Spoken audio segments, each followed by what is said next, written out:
Hello mga busing, mga badam, it's me again, ang inyong amang lingkod. Shout out sa buong mundo, shout out sa Pilipinas, Luzon, Visayas, Mindanao. Bago pong lahat, please dalawin niyo ang aking YouTube channel, Idi Makasilang po, okay? At please subscribe kayo doon at click ang notification pag nakita niyo yung all, toldo nyo lang yan mga busing, mga badam. Sa aking FB, maraming salamat sa mga pinalangga kong followers. Hindi po ako nagsasawang magsasabi sa inyo maraming salamat. Sa mga hindi pa po nag-follow sa aking FB, please follow, like, and share at comment at babasahin ko po na mamaya. At mag-reply naman po ako mga busing. Ito na naman po ako mga busing, mga banam. Mga kapwa ko ka-loyalists, die hard PBBM, die hard supporter ni PBBM. Okay? We love you all mga kapwa ko ka-PBBM. Okay, ito na po ako at magbibigay sakit ng ulo sa mga didilis at sama ng loob sa mga didilis, mga busing, mga banal. Okay, okay. Pag-usapan po natin itong mga nambastos dito kay Claire Castro, mga busing, mga madam. Binabawi na yung mga sinasabi na panuran ko yung social media, no? Social media yung isang babae doon na binabawi niya na yung sinasabi niya na hindi daw pangit si Claire Castro. Ang pangit lang daw kay Claire Castro, kay Auntie Claire, yung ugali. Natakot ma-deport mga busing. Pero wala, madideport na kasi kaya nga nag-live siya sa social media. Pero may something yung utak ng babae. Pag nagsasalita na obserbahan ko, may something yung utak mga busing. mga sayang nandito na sa Canada ma-deport pa. Uli na ang pagsisisi. Ang sabi niya doon sa social media, napanuran ko yung video niya, hindi raw pangit si Auntie Claire, wala raw butok yung mukha, wala raw mga arte-arte artificial sa mukha. Ang ganda daw ni Auntie Claire, ang pangit lang daw sa kanya yung ugali. Patay. Wala na mga busing. Di ba? Ngayon binabawi ng sinasabi, samantala nung nakaharap niya si Auntie Claire, pangga ng lait kay Auntie Claire, sigaw-sigaw pa, pangit, nagmumura pa kung ano-ano pang pinagsasabi. Di ba mga busing, mga bata, wala talaga sa hulog. Ngayon binabawi ng sinasabi mga busing, mga banam. O di ba? Patay sila ngayon. O ayan na. Dapat lang sa kanya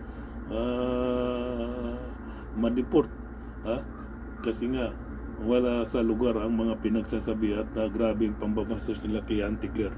So ayun, madideport siguro yung mga kung sino man yung nang bastos kasi na under investigation na sila. Kaya yung isang babae nag-live siya sa social media niya at nakita ko binabawi na yung sinasabi. yung babae na yun, may something yung utak ng busing, mga madam, may sira ulo yata. Kasi hindi lang sira ulo, may something yung utak kasi pag nagsasalita wala sa hulog Kaya yun, sigurado ako mga busing, mga madam, at sigurado ako at baka 80% o 99% madideport yung mga nambastos kay Auntie Claire. Yung bastusin mo yan secretary yan, undersecretary yan. Okay lang sana kung binastos mo na hindi mo pa nilapit. Kayo talagang nilapitan nila at grabe yung pagbabastos, di ba?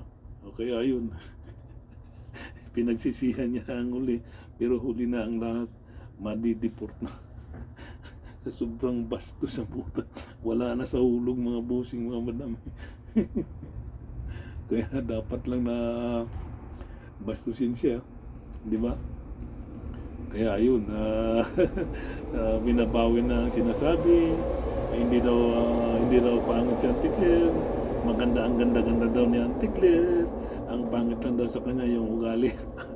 Patay tayo dyan mga busing mo. Wala na sa hulog kaya dapat lang na ma-deport kasi para hindi pa marisan. Yung mga didilis dito mga busing, mga bayaran lahat yan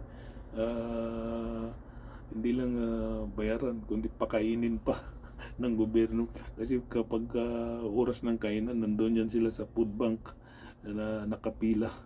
para pakainin sila, nakapila sila, hawak-hawak yung plato. Para oras na ng kainan, dinner time, lunch time, nandun yan nakapila. Baka mga pakainin yan sa gobyerno dito, mga Muslim, mga homeless yan. Ngayon pinagsisiyan ng mga pinagsasabi nila kay Claire kay Auntie Claire. Kaya yun, dapat lang sila na ma-deport. Di ba mga busing mga banang? Ayan po. Okay. Natakot silang ma-deport pero huli na ang lahat na for sure baka ma-deport yan sila kasi under investigation na sila.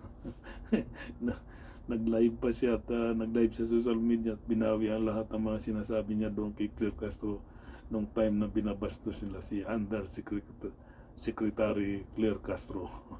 Pero huli na ang lahat mga busing sa sobrang pambabastos nila.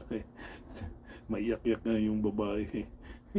Hindi raw niya sinabi, hindi raw pangit si Claire Castro. Ang ganda-ganda daw. Ulol. Binabawi na niya yung sinasabi niya. Wala sa hulog mga busing mga banam. Patay tayo dyan. Okay. Yan lang po mga busing mga banam. Hanggang dito na lang po. Yan lang po ang topic natin. Maraming salamat again.